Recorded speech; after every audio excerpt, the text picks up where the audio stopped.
Chers frères et sœurs, Assalamu alaikum wa rahmatullah wa barakatuh.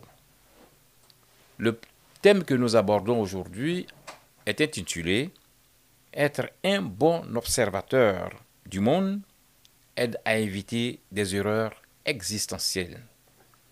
Un auteur a affirmé, je cite, en vivant, il faut regarder dans 4 directions.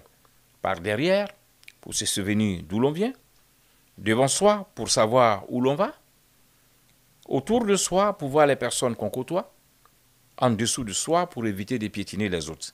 Fin de citation. Une telle assertion pourrait servir en réalité de code de vie, tant elle englobe beaucoup de sagesse. Voyons en détail ce que renferme cette citation. Vivre en regardant derrière soi pour se souvenir d'où l'on vient exhorte à connaître son histoire.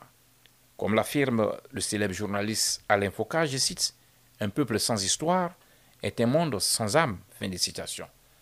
Connaître l'histoire de ses parents, de sa famille, de son village, de son peuple, de son pays, du monde et de soi-même est d'une importance capitale. Cela permet un équilibre de soi et de se décharger du poids de tout complexe handicapant, car s'oublier soi-même peut être une source d'erreur et de perdition. À ce propos, Allah rappelle l'histoire des peuples qui ont vécu avant et la sanction qui leur fut infligée du fait de leur désobéissance. Ainsi, au verset 40 de la sourate 29, l'araignée, Allah affirme, et je cite, « Nous saisîmes donc chacun pour son péché. Il y en a eu sur qui nous envoyâmes un ouragan. Il y en a eu que le Christ saisit. Il y en a eu que nous fîmes engloutir par la terre. Il y en a eu que nous noyâmes.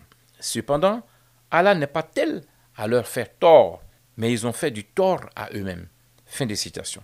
Par exemple, voir comment les tombes des pharaons, autrefois si sacralisées, considérées comme des dieux, sont fouillées et dépouillées, donc banalisées de nos jours, laisse comprendre que la puissance humaine n'est qu'une illusion et qu'Allah est l'Éternel, le Tout-Puissant.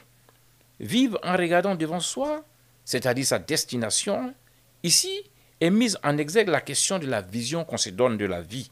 Quels sont les rêves qui déterminent nos choix de vie? Quelle contribution voulons-nous apporter à la société?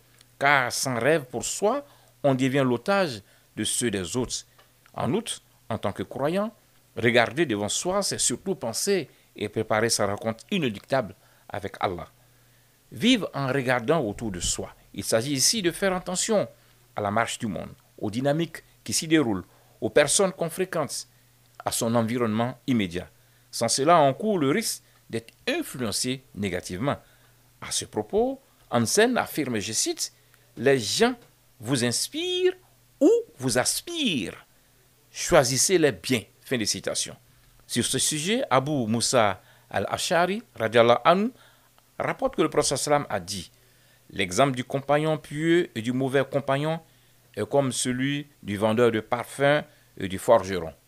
Pour le vendeur de parfums, soit il va t'en donner, soit tu vas lui en acheter, soit tu vas sentir de lui une odeur agréable.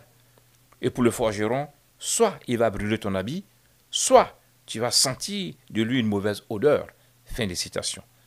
Vivre en regardant en dessous de soi, c'est éviter de piétiner les plus faibles que soi, en respectant leurs droits, car, ne sait-on jamais, le plus faible aujourd'hui pourrait être le plus fort demain et vice-versa. Qu'Allah nous accorde la bonne compréhension. Amin. À la prochaine fois, Inch'Allah.